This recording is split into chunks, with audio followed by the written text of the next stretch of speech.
Okay, this is the first piece of base that I'm going to be putting in near the stairs here. But I've got these little pieces here, and that's going to go like that.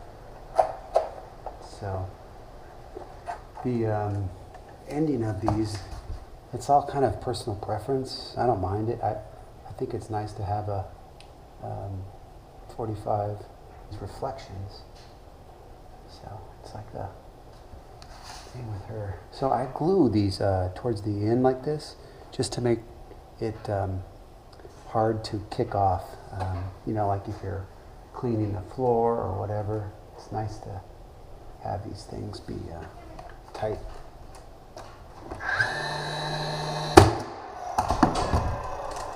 So these pieces are annoying to put on because of the height difference between this floor and the carpet. These pieces don't have much meat below them, so I'm having to go down into the floor almost straight down.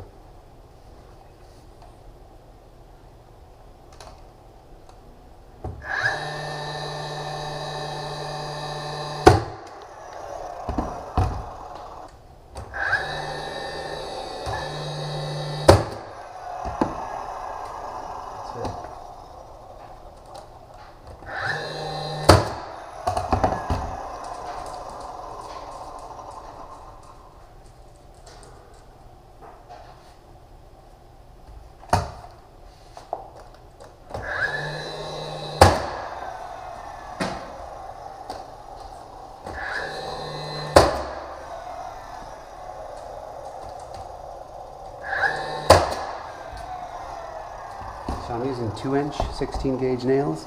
So I'm just gonna put glue just on the miter.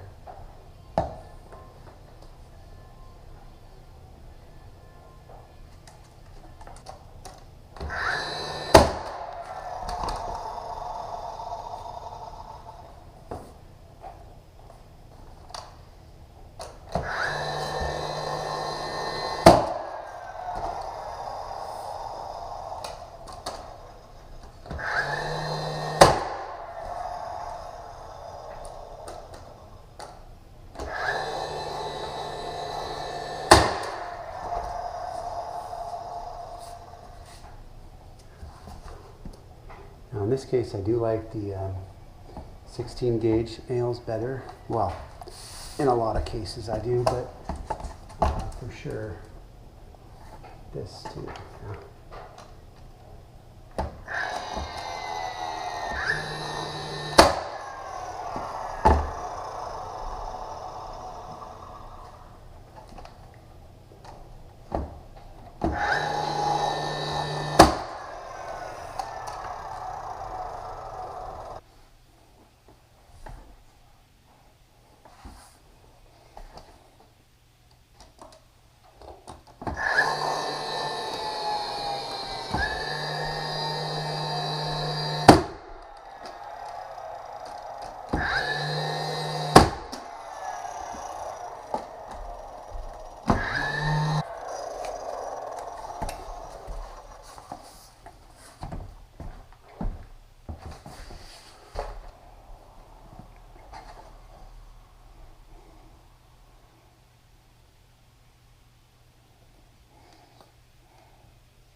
Look at this. Contact freezing.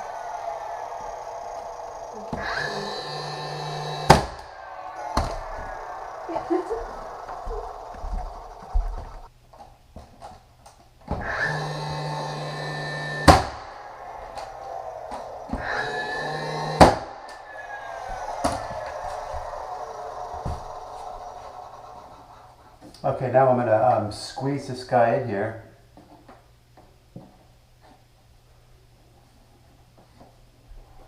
And I'm going to pull it in and let it squeeze in Nice and tight.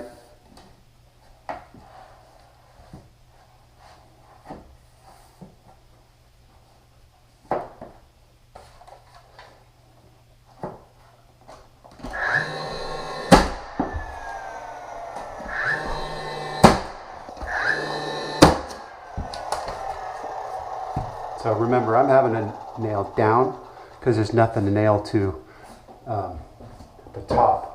So instead of going into the baseboard, I'm having to go into the subfloor.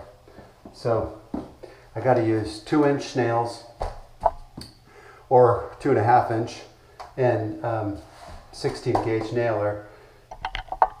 But boy, this edge is trashed too. They're all trashed. I'm not really sure how that happens, but the vacuum cleaner, I don't know. It's pretty bad.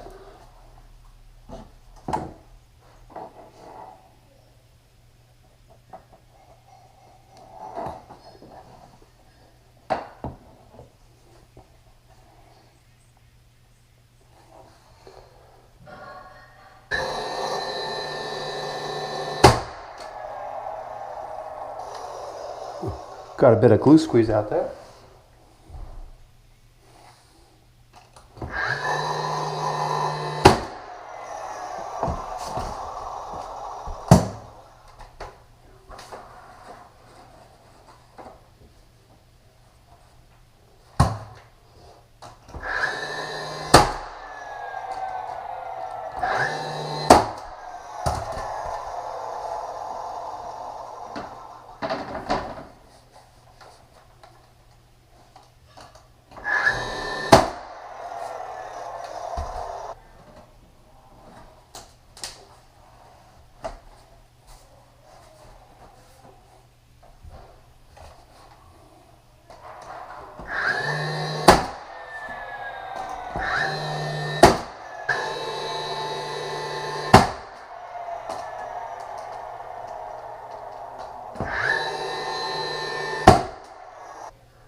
So this is a microfiber.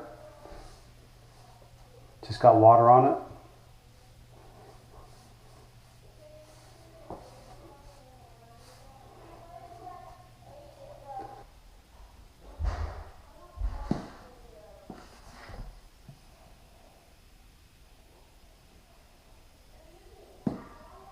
There's just not much there. See how little material there is? That I'm actually putting this shoe molding up against. Just not a lot.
Now this one can go into the cabinet toe kick because the toe kick goes down lower than the baseboard does.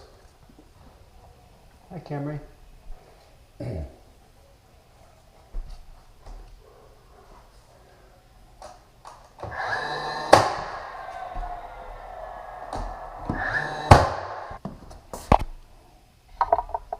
So much simpler when you can nail right to the wall or the cabinet, whatever it is. I've got to trim that little piece right there, and then once that's done, I can do the radius part, but I don't want to do the piece that goes across until I have a radius in. All right. To sand the shoe molding, you want to make sure that you sand all these outside miters before you do any kind of caulking and filling, so that you get them all nice and neat. And then you can do any kind of filling with your putty and or caulking. Caulking, I don't really feel like it does a great job for filling nail holes, much less cracks in the joints like this, the miter. But if it's a little tiny sliver, you can kind of get away with using caulk, but just remember that caulking does not sand very well. So if you're trying to sand, which generally you have to after you fill it, it's not going to be as crisp.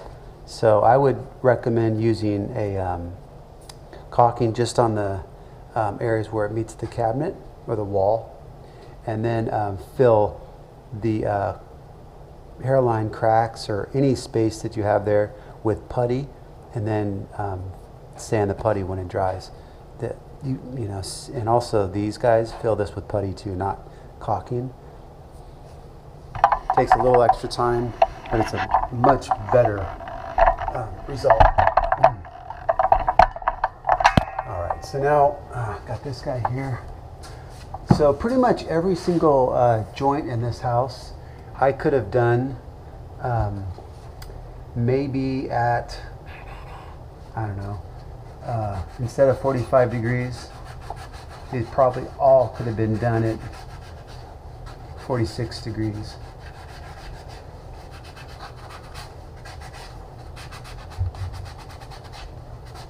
Maybe 45 and a half or 45 and 3/4. They're just all a little bit open, and they're all open at like the same area. So when you go to the this side here doesn't have sandpaper on it, so it's okay to do this. And also this flooring is got that, like, basically it's life proof.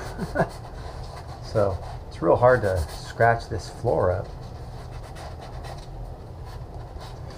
Now, since I'm going to paint everything because I can't stand the baseboard, it looks really bad in my opinion. You know, generally baseboard after a while gets a little chewed up, but this stuff looks really chewed up, especially when you're down here doing this kind of work. You notice everything. So just give it a nice little sand. It's going to make this whole job look so much better. And you know, I have to paint this, you know, the whole thing anyways, because I want to make sure that it's really good rather than just painting that bottom part. So paint that whole thing.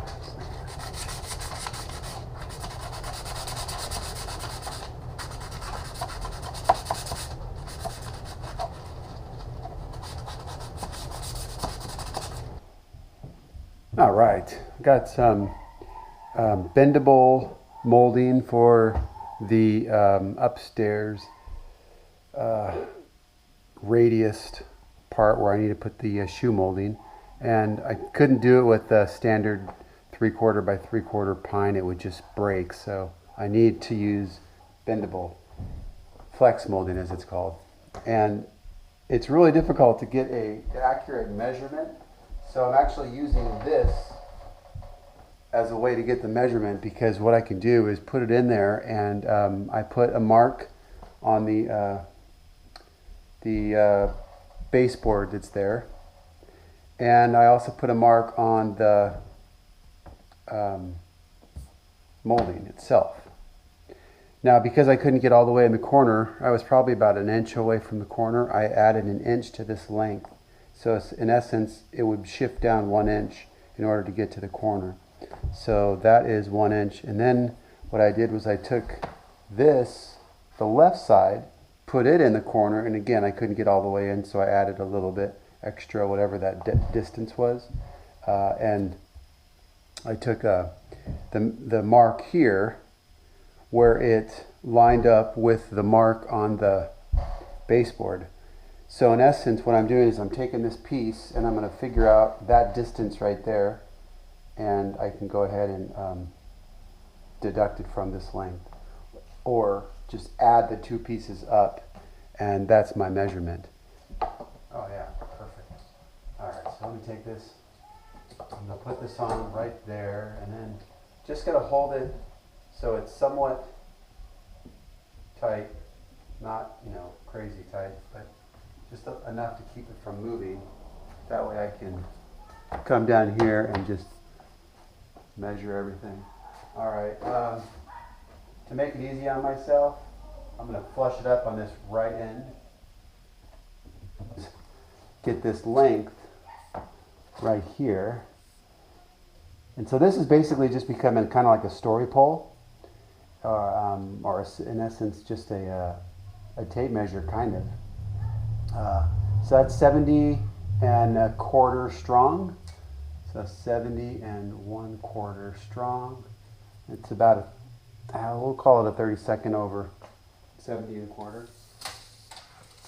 And then if I come here, now this one isn't flush to the end, so this piece is 8 feet long. I can measure this left one, and it measures at 12 inches exactly. So 12 inches. That's 12 inches. Now I can add those two up, and it's 82 1/4 inches.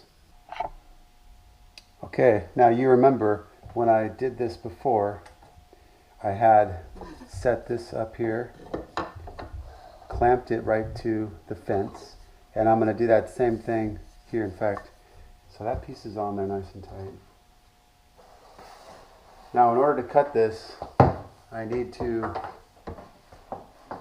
put it like this, and this is where it gets a little dicey, especially with this material. I don't know how it's going to cut like this. It's going to, because I can't really clamp it down. There's just no way to assist me with that. Just a temporary dab here. Okay, so we'll put a little dab on this guy.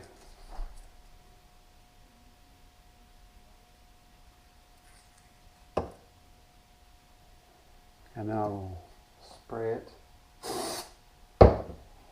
Literally, I'm going to glue it right to this. Let's see how it fits. See how it stays on here. Okay, that feels pretty tight. All right, I'm going to go ahead and put the vacuum on. So now my fingers are a little farther away.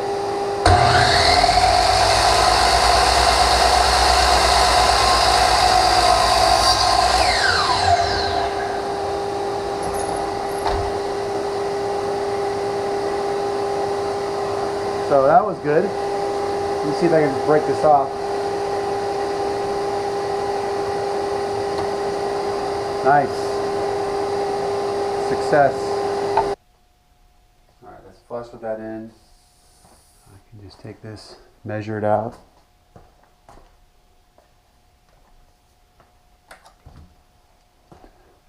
So I was 70 1/4 plus 2, so that's 82 1/4. And I'm just going to add a little bit to that.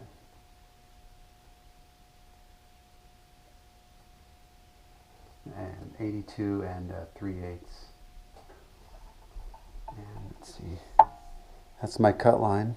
So the first thing I need to do actually is rough that cut just like I did before. Alright, so now I see that where that cut again. I'm going to do one more cut.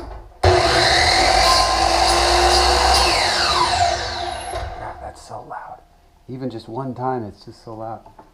Alright, put a little 2p10 on this guy, or whatever this is.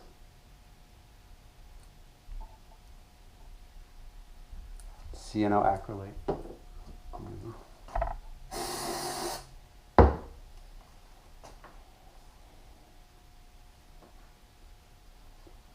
Now I gotta get this right on my mark.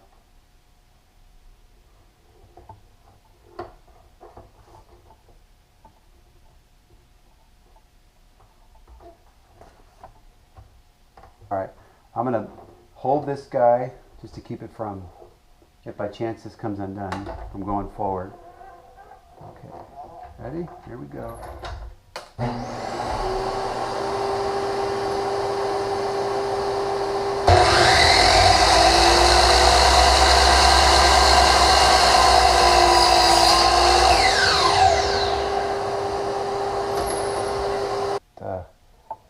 Cyanoacrylate glue did a good job holding it safely on there, so I didn't have to risk my fingers. There it is. Alright, I'm just going to spray this accelerator one more time. Alright, let's check this guy and see how it fits.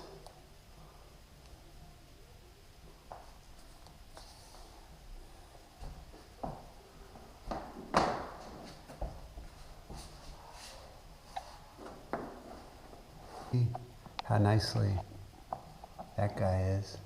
I mean, considering that we're going back into a deep crevice corner. But that looks pretty good back there. But over here, and actually, I don't know why, because my test piece fit in there nicely, but this one has a bit of a gap. So I don't know if it's because it's thinner material or what, but it definitely, that miter can be cut at a slightly steeper angle, 16 degrees, and this piece needs to be at the same 16 degrees. That might help.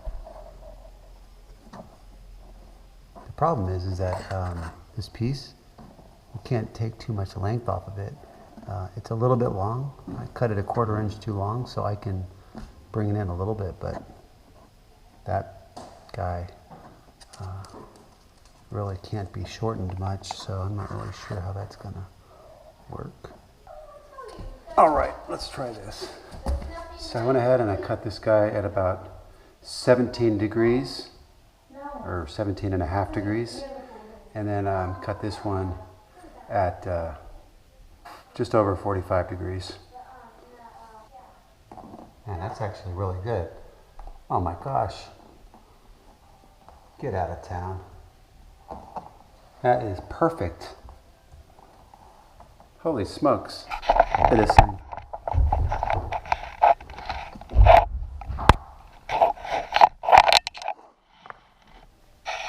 That is, I mean, look at that thing. It's perfect. But I do think that this piece needs to be primed. So I believe I'm going to prime this guy. And I'm not really happy because it does have a little bit of a slight grain. Almost like it could be a, I don't want to say stain grade, but it kind of looks like it could be. There's a slight grain. It is what it is. Okay, I'm going to go prime this, hit it with some aerosol Kills primer.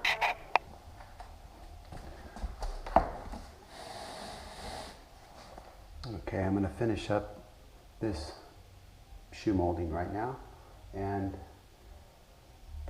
fill the nail holes, and then once that dries I'll sand them and then caulk the shoe molding in the top of it, and also the inside corners of all of them will get caulking as well. So I'm going to glue the outsides of these. miter, and I'm going to glue just a little bit of that top part.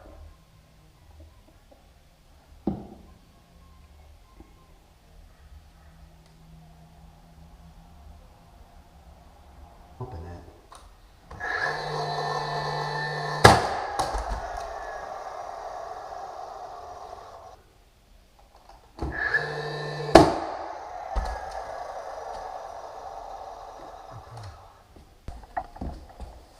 So that glue squeeze out is nice to have, right? Because you can see it just kind of filling up that nice miter. And then when I sand it, after that glue dries, that will be nice. A little bit of glue squeeze out right there at the top. It's not much, but best to get that out. All right, so this is good. Now I need to move on to this guy here. So this is going to be essentially dry nail. There's not going to be any glue on this. So this is a microfiber. Just got water on it.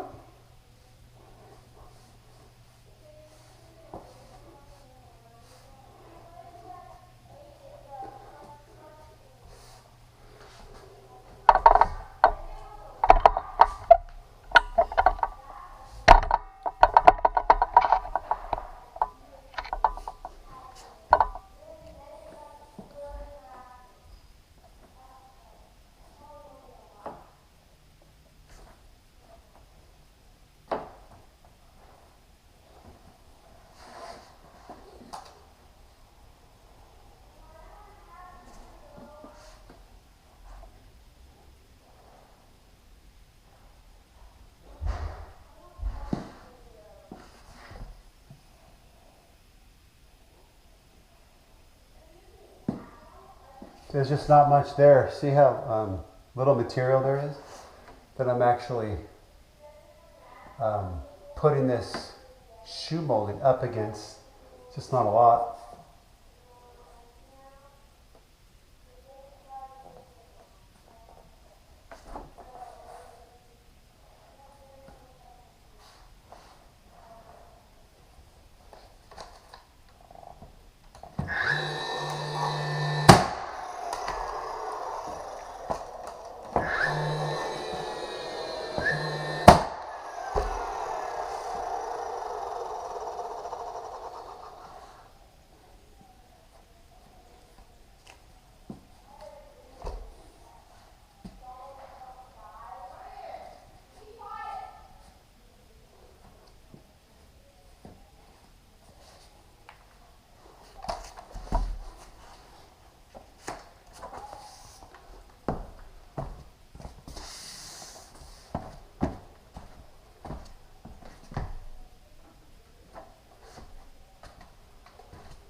Now this one can go into the cabinet toe kick because the toe kick goes down lower than the baseboard does. Hi, Camry.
So much simpler when you can nail right to the wall or the cabinet, whatever it is.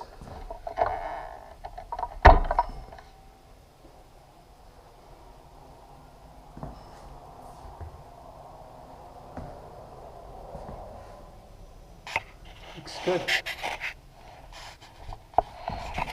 I've got to trim that little piece right there. And then once that's done, I can do the radius part, but I don't want to do the piece that goes across until I have the radius in. So I'm going to wait on that. But it's kind of a bummer that I'm kind of stopped with my radius piece, especially after I got that angle all nice and perfect.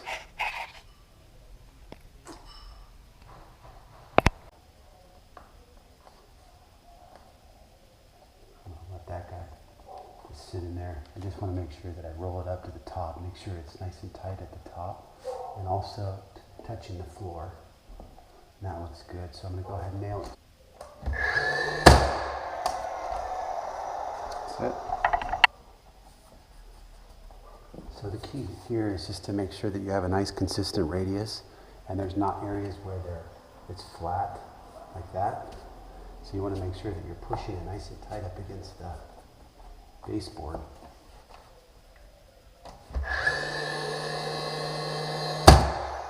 The one drawback to this molding is it can look flat in places. If you go around stuff, you can definitely tell.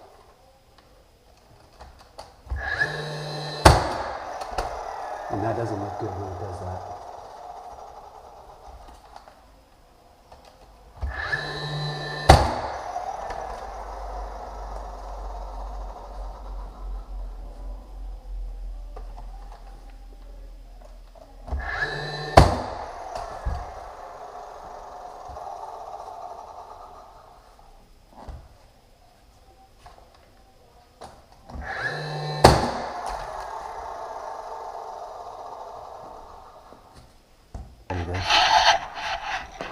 See that?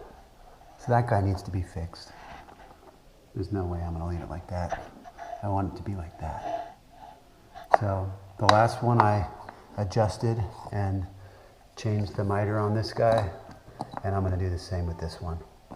And that other one was about, let's see, around 18 degrees. This guy seems about pretty close to it, maybe a little less. Okay, let's see how this looks. Should be good. Just a little glue there, a little glue there. Go on the miter.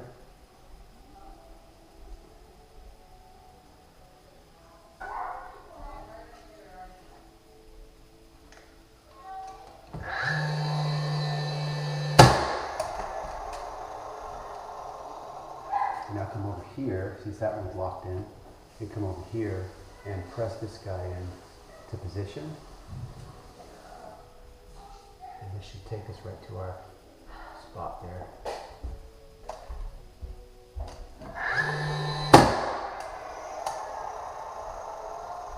Alright, that looks really good. Wipe off the excess glue if there's any.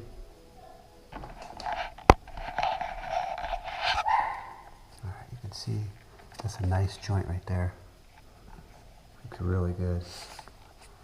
So that's a 46 degree joint, or 45 3/4, 46. This one here is a 46 degree, and that's really good right there. I'm not going to put a nail in here, no reason to. Okay, so that's it. Got it. And I certainly can't see if there's any flat spots on the shoe molding, but yeah, that looks good. All right, pretty tricky cuts, but you know what? That looks great. A very nice job.